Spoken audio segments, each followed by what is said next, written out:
All right, everybody, welcome back to Smith's Customs. You got Jacob here. All right, this is our harness on the Duramax there that, well, we found a couple issues with. This is a '07 Silverado. This was under our kick panel here at the bottom, and the gentleman that owned this apparently didn't clean it very often. It was all full of dirt. Well, what happened is that dirt had been pushing on this thing for a while, and it rubbed couple spots in the wires, got some moisture, and next thing you know, we got some corroded wires here. So I'm not going to butt connector these. I do not like butt connectors. I would rather solder it and make this thing permanent, a nice permanent fix. I'm not a big fan of butt connectors. I will use them from time to time, but I prefer to do it the proper way if I can. We're going to see how well these wires will take solder to start with, because they are pretty old wires. So we're going to have to get the coating peeled back off these. I'm going to grab a wire brush so I can wire brush them off a little bit, and then we'll see if they'll take solder nicely. If they'll take solder, we're going to go ahead and solder this thing back together and heat shrink it and make it pretty again. I mean, last resort, if it won't take solder, well, then I guess I'm going to have to use butt connectors. I won't have much of a choice. Let me grab my wire brush real quick so I clean them off a little bit.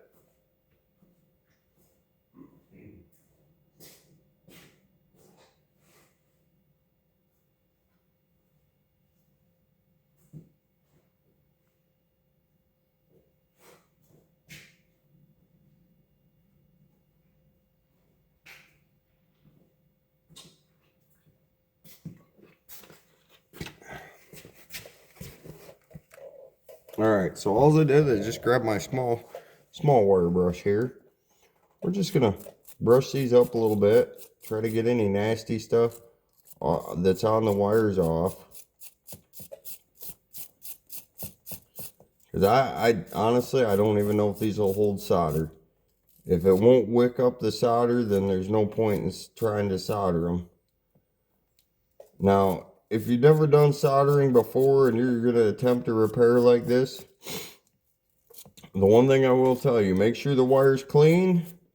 The next thing is normal habit is to twist the wire. Do not twist the wire if you're going to solder it.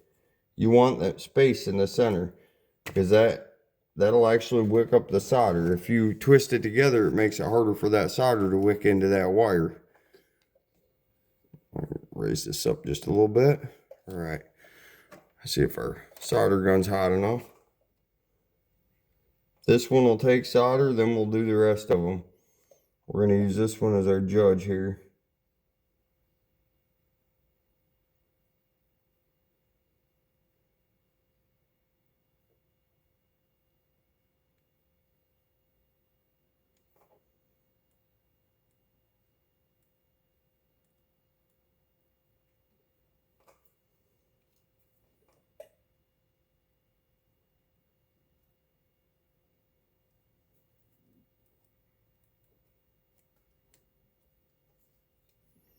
Okay, got some solder in it. I want to see how it looks.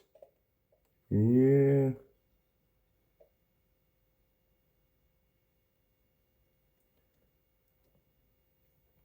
You. All right. You wicked up solder. I think it should be good. We'll go ahead and clean this other one up.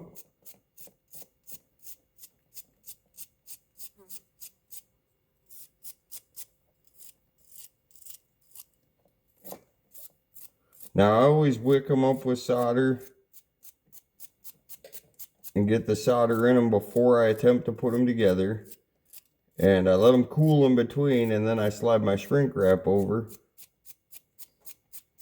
After I get them all wicked up and everything and ready to go, then I'll put my shrink wrap on, then I'll come back in, put them together and heat my shrink wrap up, and be good to go at that point.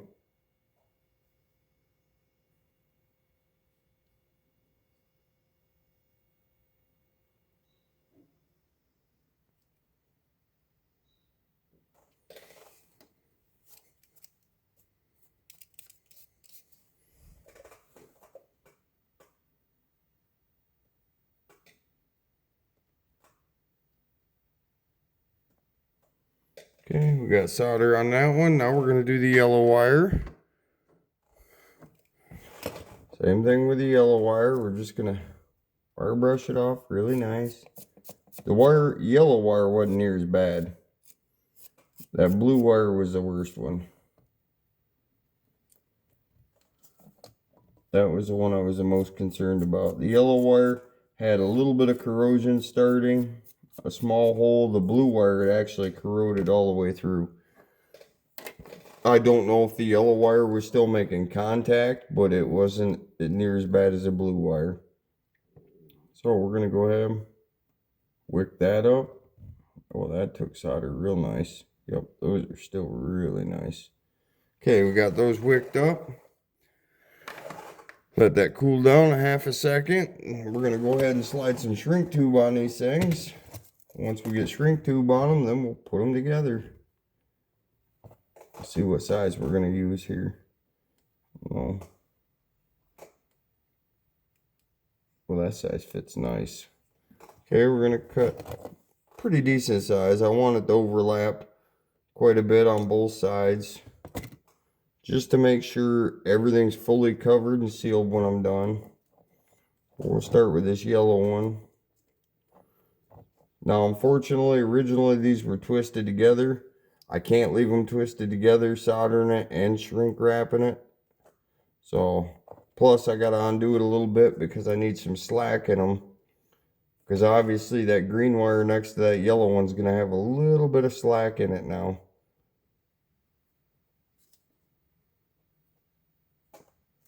I'll go ahead and slide that shrink wrap down as far as I can to get it away from that heat. Now I'm just going to hold these two side by side. Get them lined up, ready to go, like so. I'm going to put a little fresh solder on my solder gun, just a dab.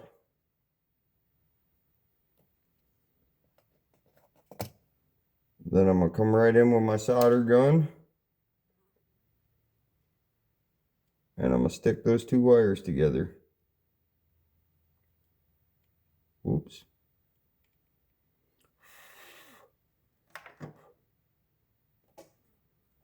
Now before I slide, well, I didn't get it good enough.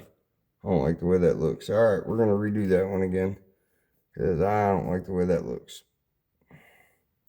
By the way, when it comes to electrical, I'm extremely picky. Well, I'm extremely picky on a lot of things, but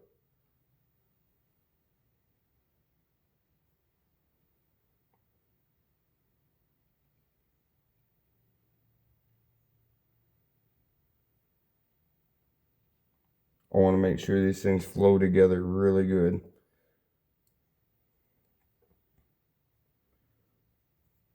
But I also got to watch how much heat I get in this, because if I get too much heat in it, then I'm going to melt that shrink tube that I put on there.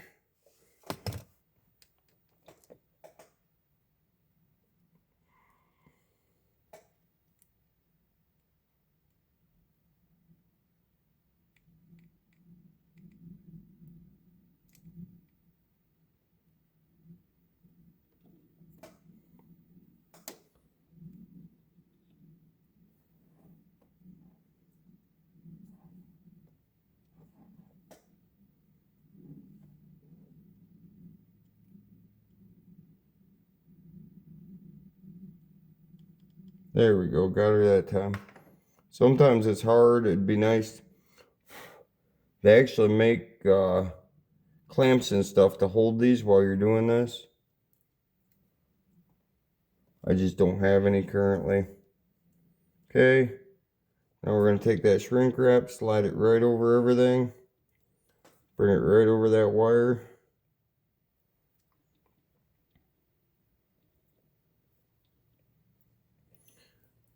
And then all we're going to do is take our lighter, heat that up, and then that connection's good.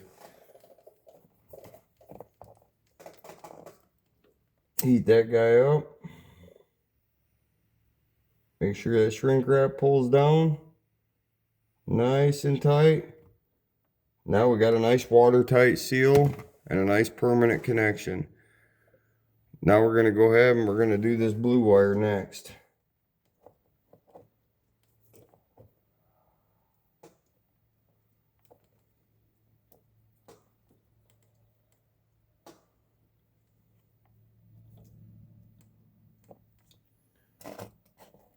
another piece of shrink wrap to go over that blue wire.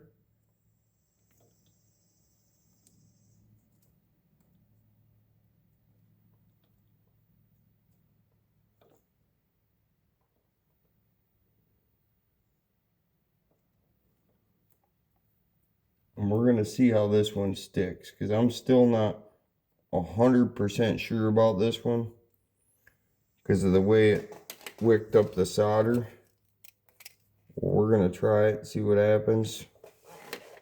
If it doesn't flow good enough and I don't like the way it is, we're going to probably end up having to use a butt connector on this one. Sometimes that happens when you get old wires that have had corrosion in them.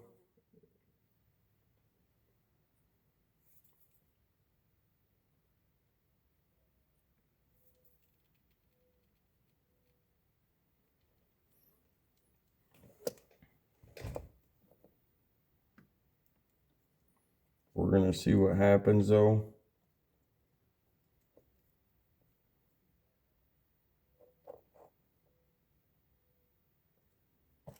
Okay.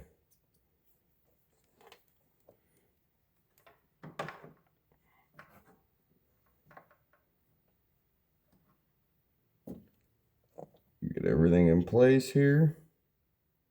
Everything lined up where I want it. Put some fresh solder on the solder gun.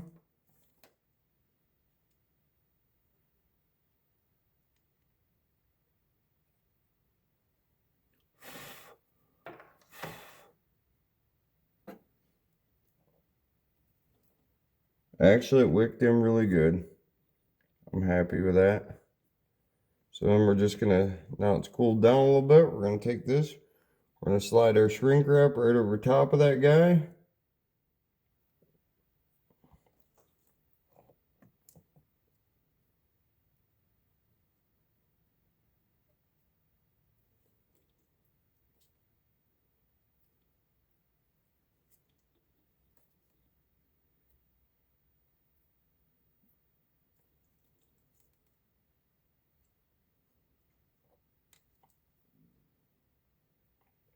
Okay, we'll put about half the shrink wrap cut on each side. And we'll heat her up.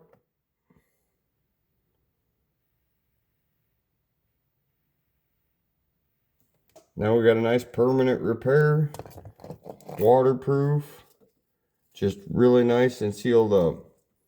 I'm gonna do one last look over all these wires to make sure I don't see any other spots before I go ahead and tape this all back up.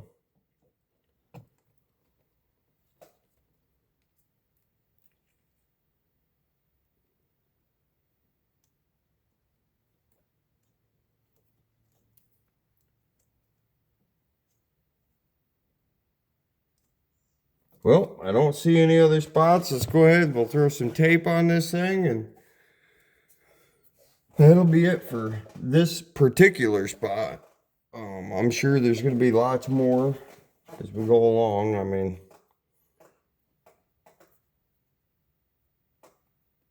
I don't know how well this thing was taken care of.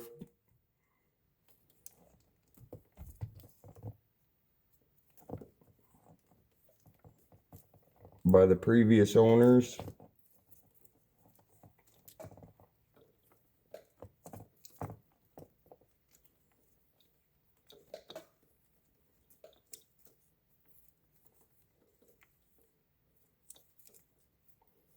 The reason I'm taping this up is at some point in time the tape come off from this.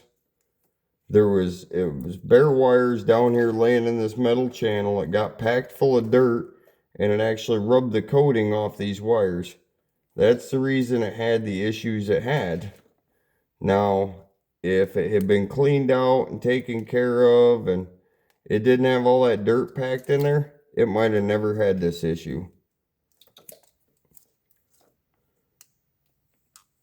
But that's part of buying something used. You always gotta assume you're gonna have to fix a bunch of stuff that, well, nobody else took the time to take care of. That's part of buying used stuff.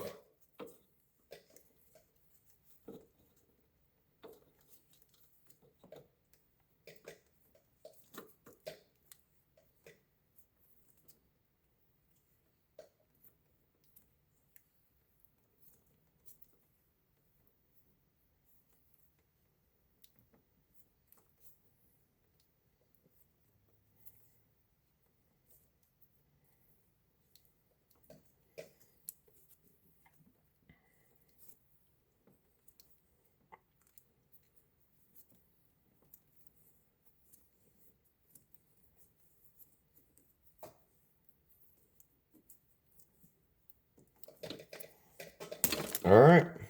That's all wrapped up. That's done. That's it on this video. If you're just tuning in, go back and check out some of the previous content. Like, subscribe, share, follow along. Hey, I appreciate the support. Stay tuned. Plenty more to come. And, well, we'll catch you guys on the next one.